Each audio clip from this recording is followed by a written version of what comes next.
پہلی بات تو یہ تعجب کی ہے کہ اگر حضرت مسیح موعود علیہ الصلوۃ والسلام کی زبان میں لکنت تھی اور وہ صحیح تلفظ ادا نہیں فرما سکتے تھے تو اس لیے اسلام کو کیا خطرہ لاحق ہو گیا؟ اتنا شدید خطرہ ہے اسلام کو کہ حضرت مسیح موعود علیہ الصلوۃ والسلام کی زبان میں لکنت ہے۔ جہالت کی بھی حد ہے، کوئی خطرے کی باتیں کرو تو انسان مانے بھی کہ ہاں یہ عنوان درست ہے۔ کتاب کا عنوان ہے سنگین خطرہ عالم اسلام کے لیے، اور نتیجہ دلیل یہ پیش کی جا رہی ہے کہ مرزا صاحب کی زبان میں لکنت تھی، صحیح طور پہ تلفظ نہیں ادا کر سکتے تھے۔ اور اپنا عقیدہ یہ ہے کہ بزرگوں اور انبیاء کی زبان میں لکنت ہو یا وہ غیر فصیح ہوں تو کوئی اعتراض کی بات نہیں۔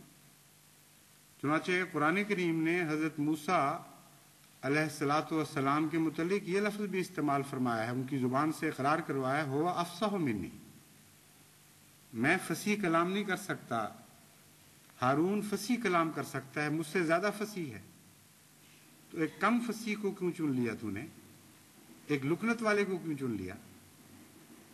یہ تو قرآن کریم خود حضرت موسیٰ کی زبان سے اقرار کروا رہا ہے، اور یہ مانتے ہیں کہ اس کے باوجود حضرت موسیٰ سچے نبی تھے، یہ مانتے ہیں کہ اس کے باوجود حضرت موسیٰ علیہ الصلوۃ والسلام دین الہی کے لیے کوئی خطرہ نہیں تھے۔ لیکن حضرت مسیح موعود علیہ الصلوۃ والسلام کے مقابل پر آ کر جب یہ بات کرتے ہیں تو چونکہ یہ مقدر ہے کہ دشمن وہی باتیں دہرایا کرتے ہیں جو پہلے دشمن دہراتے رہے، اس لیے فرعون نے جو اعتراض کیا کہ غیر فصیح ہے، لکنت رکھتا ہے، وہی اعتراض ان کو دہرانا پڑا۔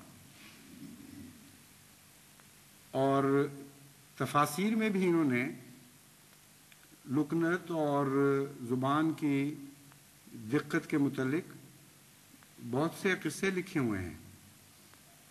تفسیر روح المعانی جلد 19 صفحہ 65 پر وہ لکھا ہوا ہے کہ گھٹے گھٹے ماحول کی وجہ سے آپ کی زبان میں لکنت پیدا ہو گئی تھی، اور یہ اسی طرح ہے کہ جیسے بعض اوقات فصحاء پر بھی جب غم شدت اختیار کرتے ہیں اور ان کے سینوں میں گھٹن پیدا کرتے ہیں تو ان کی زبانوں میں بھی تردد پیدا ہو جاتا ہے، جس وجہ سے وہ اپنے مقصود کو بیان نہیں کر سکتے۔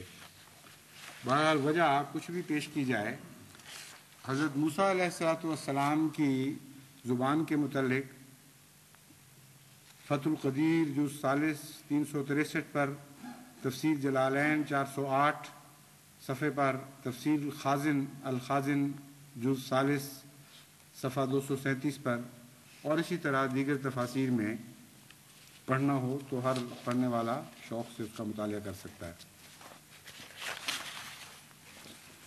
لیکن بات یہیں ختم نہیں ہو جاتی،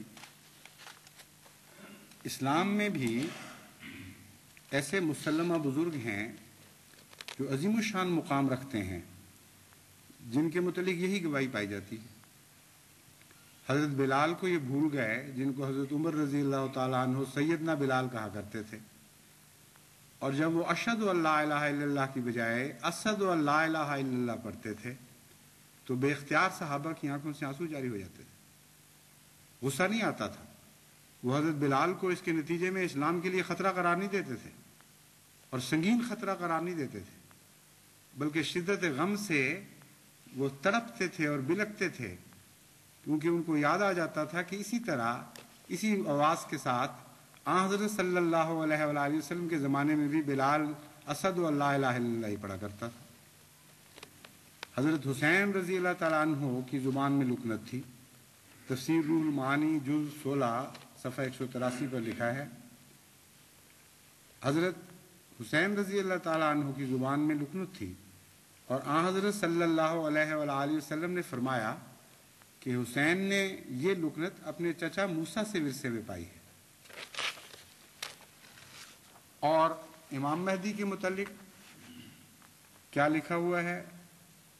تفسیر روح المعانی جز 16 183 پہ درج ہے، یہ بھی بیان کیا جاتا ہے کہ مہدی منتظر کی زبان میں بھی لکنت ہوگی، اور بعض دفعہ اس کی زبان جب کلام کو بیان کرنے سے پیچھے رہ جائے گی تو اپنے دائیں ہاتھ کو اپنی بائیں ران پر مارے گا۔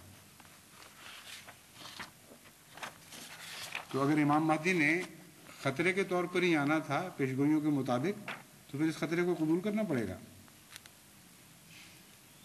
ایک اعتراض نہایت لچر، ہاں لیکن ایک بات میں بتانی بھول گیا کہ یہ جو حوالہ دیا گیا ہے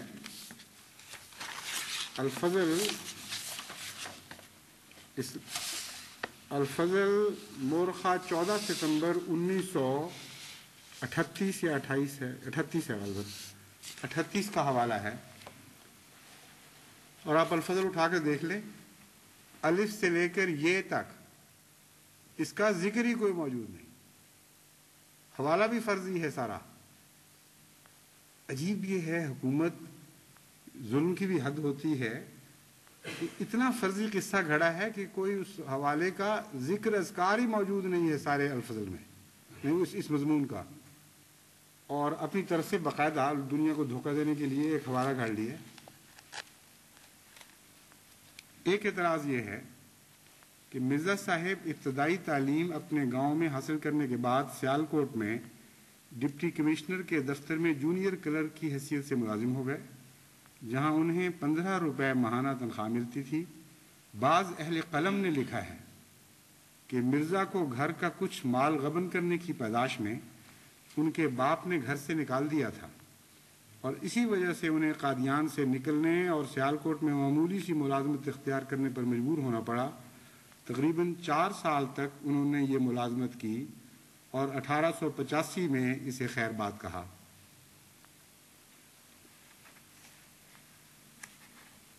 اس میں بھی 2 پہلو ہیں اعتراض کے۔ ایک تو ہے مہین، بہت معمولی انسان تھا، 15 روپے کا ملازم، اس کو خدا تعالیٰ کیسے چن سکتا تھا نبی؟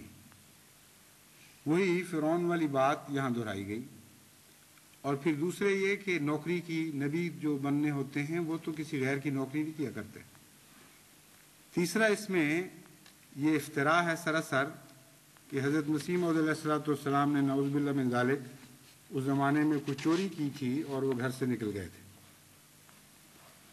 اس کے متعلق ہم نے تلاش کیا کہ کہیں کوئی واقعہ ایسا ملتا ہو جس پر انہوں نے بنا کی ہو، تو سیرت مہدی کی یہ روایت ملی کہ ایک دفعہ حضرت مسیح موعود علیہ السلام اپنے دادا کی پینشن لینے کے لیے سیالکوٹ گئے، تو مرزا امام الدین جو آپ کے خاندان ہی کے ایک فرد تھے، غالباً کزن تھے آپ کے، وہ صاحب پیچھے پیچھے گئے اور دھوکے سے حضرت مسیح موعود علیہ السلام سے وہ رقم ہتھیا لی اور حضور کو چھوڑ کر آپ بھاگ گئے۔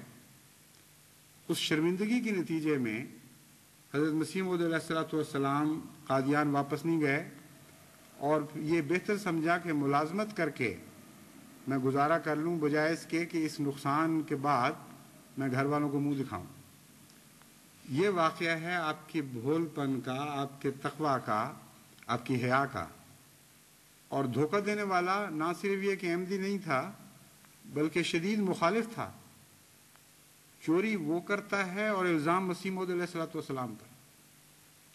آخر انہوں نے یہ ضرور یہ روایت پڑھی ہوگی تو یہ خیال گزرا ہوگا کہ اس کو الزام کے طور پر داخل کیا جائے۔ سراسر جھوٹ اور بے بنیاد اتہام ہے۔ حضرت مسیح موعود علیہ السلام کے متعلق تو جو شدید سے شدید دشمن بعد میں بنا، اس کی اپنی گواہی ہے کہ تمام عمر آپ نے انتہائی تقوی کے ساتھ گزاری،